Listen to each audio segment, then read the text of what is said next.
Hello everyone, welcome you all on my YouTube channel Amina Botan. I am Pooja, PGT Commerce. Sir मेरे पास एक question फिर से आ रहा है कि मैडम वेटिंग लिस्ट के बारे में बताइए। वेटिंग लिस्ट कैसे आती है?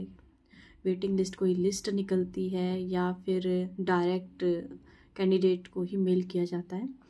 तो जी पहले ऐसे होता था कि स्टार्टिंग में जब आपकी लिस्ट आती थी तो जो सिलेक्टेड कैंडिडेट होते थे सिर्फ उन्हीं का नाम आता था लिस्ट में।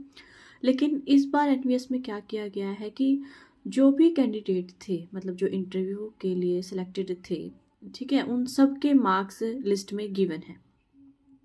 उनके रिटर्न में कितने आए हैं, उनके इंटरव्यू में कितने हैं, उसके क्यूमुलेटिव मार्क्स कितने हैं, तो वो सब उसमें गिवन है। अब उसका क्या है कि जो सीट उस टाइम पे थी, वैकेंट पोस्ट उस टाइम पे थी, उन सबको पोस्टिंग दे दी गई है। ठीक है, अब बात आती है कि भाई फिर जो वेटिंग लिस्ट वाले हैं वो कैसे हैं। तो जितनी मान लो आपके सब्जेक्ट की उस टाइम पे 30 पोस्ट थी, ठीक है, तो उस टाइम पे 30 कैंडिडेट को अपॉइंटमेंट लेटर भेजा गया होगा। ठीक है, अब उनमें से अगर सब ने ज्वाइन कर लिया है तो मतलब वहाँ पर कोई वेटिंग लिस्ट नहीं है। लेकिन अगर नहीं ज्वाइन किया है या फिर किसी ने ज्वाइन किया था और उसके बाद मान लो किसी का केवीएस में हो गया है या मैं EMRS में हो गया है या फिर कहीं हो गया है और उन्होंने वहाँ से रिज़ाइन कर दिया है, तो वहाँ पर वो पोस्ट अब वैकेंट हो गई होगी, तो वहाँ पर भी जो है वेटिंग लिस्ट आ सकती है। वेटिंग लिस्ट कैसे आएगी? देखो, लिस्ट पहले ही आ चुकी है सब कैंडिडेट्स की, सबके मार्क्स आ चुके हैं, ठीक है, सबके इंटरव्यू कम्युनिटी मतलब टोटल मार्क्स जो आने थे वो आ चुके हैं। अब वो कैसे आएगा? जो भी उससे नेक्स्ट पर्सन होगा, ठीक है, क्योंकि आपको पता है कि अलग अलग कैटेगरी की अलग अलग सीट्स होती हैं, यूआर की अलग होती हैं, ओबीसी की अलग होती हैं, SC ST की अलग होती हैं। तो वो सीट जिस भी कैटेगरी की वैकेंट हुई है, अगर जनरल की वैकेंट हुई है तो जनरल वाला उससे जो नेक्स्ट कैंडिडेट होगा, जनरल वाले के पास अपॉइंटमेंट लेटर जाएगा। ओबीसी की हुई है तो ओबीसी वाले के पास जाएगा। तो लिस्ट पहले ही अवेलेबल करा दी गई है। अब उसमें आप देख लीजिए कि आपका नंबर कौन सा है और आपकी कैटेगरी में आपका कौन सा नंबर आता है।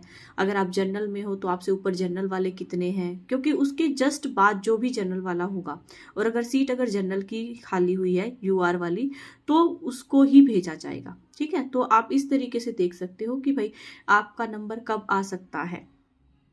ये तो बात हो गई जो वेटिंग लिस्ट वाले कैंडिडेट हैं उनकी बात। अब बात है कि भाई अपॉइंटमेंट लेटर कैसे भेजा जाएगा। देखिए, इसके बारे में इंफॉर्मेशन किसी के पास नहीं होती है। जो अपॉइंटमेंट लेटर होता है वो सीधा आरओ से भेजा जाता है। ठीक है, तो वहाँ पहले हेडक्वार्टर से आरओ जाएगा, फिर आरओ से जाएगा आपके कैंडिडेट के पास। इस तरीके से जो है आपके अपॉइंटमेंट लेटर इशू होते हैं। तो अभी जो दिसंबर की बात करें तो दिसंबर में भोपाल से, पुणे से, मतलब 2-3 जगह से इशू हुए हैं अपॉइंटमेंट लेटर्स, जो कि टीजीटी को लेकर खास करते, TGT math, TGT science, TGT SST उनके हुए थे। अभी पीजीटी के लिए खास ऐसा कुछ पता चला नहीं है। जैसे ही कुछ पता चलेगा तो आपको ज़रूर अपडेट दी जाएगी। हाँ जी, तो अभी तो फिलहाल यही है कि जिसका भी नंबर आएगा आपके पास अपॉइंटमेंट लेटर आ जाएगा। ठीक है जी, ओके। और एक और शख्स थे जिनका मेरे पास मैसेज आया था कि मैम पीजीटी की सैलरी कितनी होती है इन हैंड। तो जी, जो सैलरी होती है वो वैसे तो अलग अलग होती है। ठीक है, आपके प्लेन एरिया में अलग होती है, आपके हार्ड स्टेशन पे अलग होती है, आपके वेरी हार्ड स्टेशन पे अलग होती है, मतलब वेरी करता है वो स्टेशन टू स्टेशन। ठीक है, और कितनी होती है ये तो जब आप ज्वाइन करेंगे तो आपको पता चल ही जाएगा। ठीक है, और फिर भी अगर आपको जानने की उत्सुकता है तो आप कमेंट कर दीजिएगा, नेक्स्ट वीडियो में फिर सैलरी पे ही बनाऊंगी। Okay, thank you so much for watching. और अगर मेरा चैनल आपको अच्छा लगता है तो लाइक कीजिएगा।